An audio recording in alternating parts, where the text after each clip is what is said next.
Good morning, everybody. This is Bayboy Views here. So, coming at you with another video about the laws of human nature by Robert Greene. All right, so right now we're on law number 8, the law of self-sabotage. So, if you're not caught up, I have the rest of my videos in my profile. So, go ahead, check those out. But here we go. All right, so number 8, the law of self-sabotage. Change your circumstances by changing your attitude. All right. So I don't know how many of you guys have heard you need to change your attitude. You ain't acting right. You might be closing some doors to opportunities with your attitude. And it might not be, that you're rude or anything, but it might just be that you're not confident, that you're not feeling yourself, that you're not comfortable in your own skin, and you might just be narrow-minded and negative. Okay, so let's go ahead and get into it. How you look at the world, either negative, in a fearful cycle that results in failure to succeed in nothing. Okay, so if you have a negative and fearful outlook at the world, you might be stuck in a cycle which results in failure to succeed in anything. So I don't know if that hit you. It hit me pretty deep once I heard it. Once somebody gets frustrated, once somebody sees that there is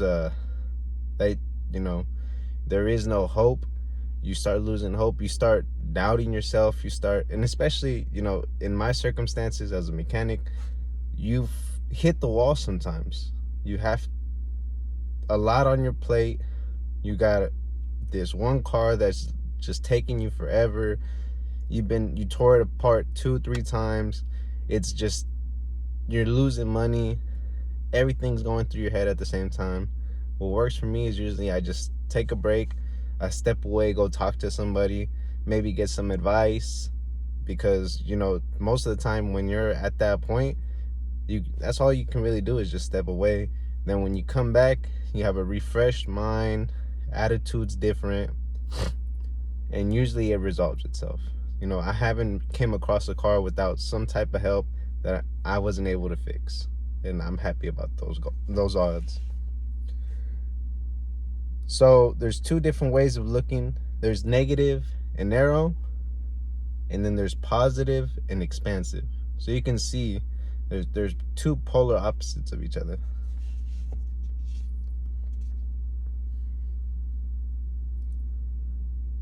So fearful, which in turn makes them limit what they see and experience. Okay, so I'm sure a lot of you guys could relate to this. It kind of sounds like when your parents don't let you go out. You have like strict parents, and they usually keep you in the house out of fear that you're gonna hurt yourself, fear that they're not gonna see you again, or fear that you're going to do something detrimental to your life. So limit what you see or experience. I don't want to put blame on parents or nothing, but sometimes you need those type of limitations because you're only 13, 14 years old. But once you're of age, you have a job, you have a car, being fearful of leaving your city, being fearful of going out and seeing new things does limit your experiences. It limits how you view the world. It limits what you overcome. So I recommend going out and doing something. Try new things and be open to new ideas. So here is a couple, I think 5 negative attitudes to avoid and to recognize in your own habits and in your life with the people around you. Okay.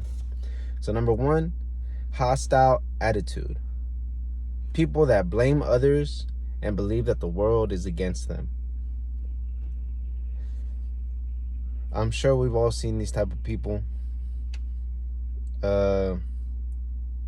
When everything starts going south, they'll start externalizing their internal thoughts.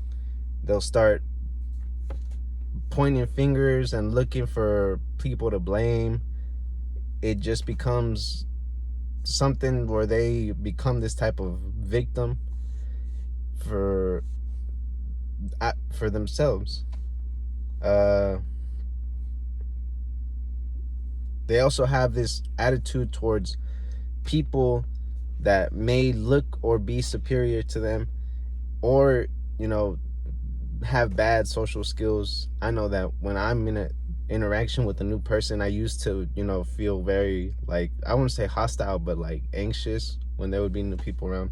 That was when I was younger, though. And you wouldn't feel very confident, and you would feel that there would be some type of like energy between you guys. So what the book points out is, say this to yourself: I like this person. And if the hostile energy is no longer there, then it was you and it was all in your head. Number 2, anxious attitude. So these are the type of people that like to micromanage, and they have a fear of losing control. I don't know if you've ever been in a group project or working on something with other people where they kind of look at whatever you're doing and they kind of tell you, oh no, that's wrong, oh no, blah blah blah blah. It gets irritating. So something that they recommend from yourself, if you find yourself doing these type of, or have this type of attitude, is to work harder on what you're doing yourself. Don't worry about what other people are doing. You can't fix the world. Just fix what you can control. So number 3, they have the avoidant attitude. So doubts themselves and sees everything through a lens of their insecurities. That's a deep one. By the way, this is something that we all do. This is part of human nature, so don't take this as offense. So doubts themselves, sees everything through a lens of their insecurities. So people that,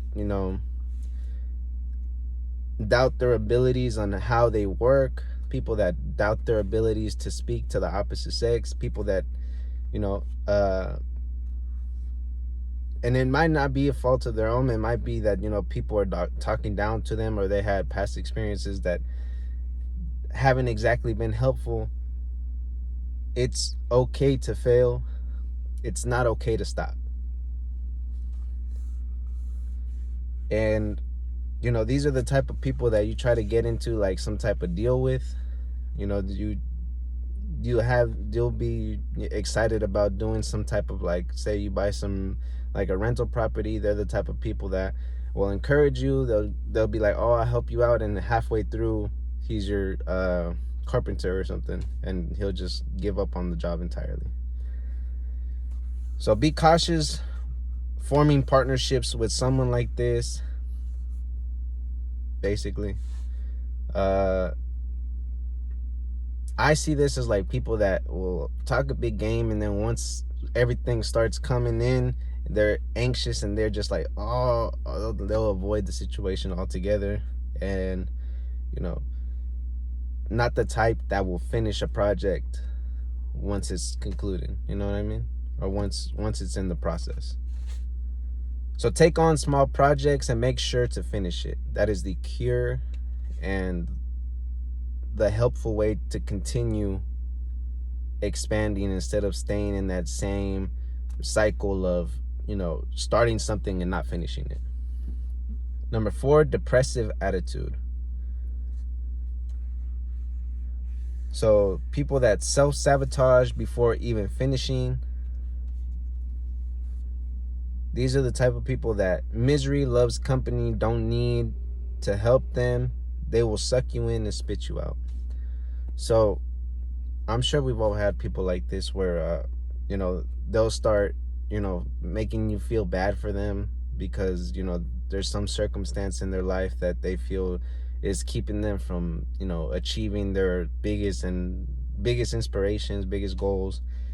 And then, you know, you kind of start to feel bad for them, you know, and the minute that you start feeling bad for them, you try to help them out or something, they'll just, you know, take, and then when you stop giving and you stop feeling bad for them, they'll just spit you out and, you know, blame you as, you know, creating another victim or creating some more baggage for them, and they'll become a victim of you trying to help them. So put that depressive energy into your work and find some type of creative outlet.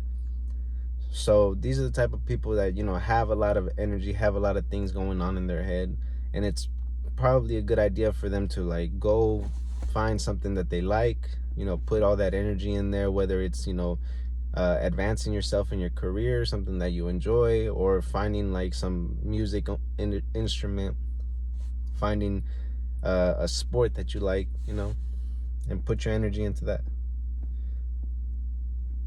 And then the number 5, resentful attitude. So holds on to grudges, and then when in position of power, they use it over you.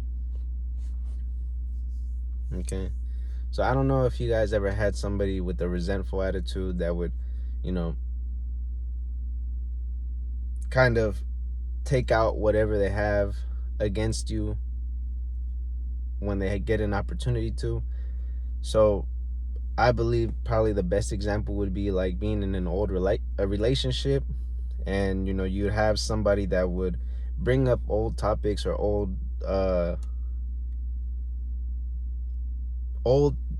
things that you did in order to hurt this person, and they never spoke on it. They never said anything about it, but the minute that they felt that it was okay for them to attack you, they had this ammunition already built up, and then they start throwing it at you as if, you know, you did something wrong to them a long time ago, and then now they're just bringing it up because it's convenient for them. So avoid these type of peoples at all costs. So men, women, if you have these type of relationships, if you have these type of people in your life, hopefully you hear it from me first.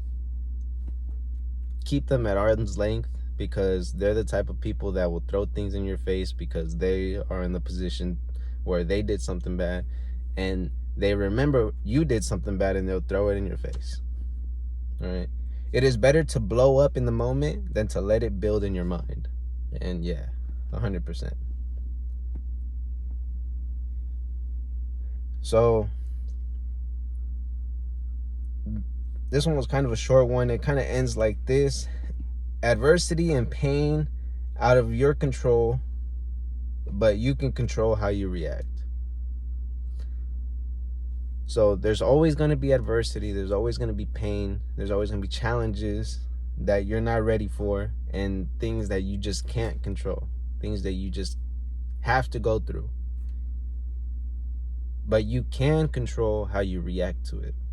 I think Jordan Peterson says it the best, that what should you inspire to be? You should inspire to be the strongest person at your father's wedding, if you're a man at least, or your father's funeral, because you got everybody else around you grieving. You can't avoid it. You got your mother over there crying, you got your, you know, brothers and sisters, your kids, whole family, and they're expecting some type of negative reaction out of you. But to stay stoic and to stay, you know, level-headed, you know, you have your wife to go after and cry to, you have, you know, your friends that'll probably look after you afterwards, but you can't control those circumstances. They happen to everybody, but you can control how you react to the situation. So that's where I'm going to leave it here, you guys. If you guys enjoy these topics, go ahead, leave a like, comment, subscribe. I'll catch you guys on the next one. Peace.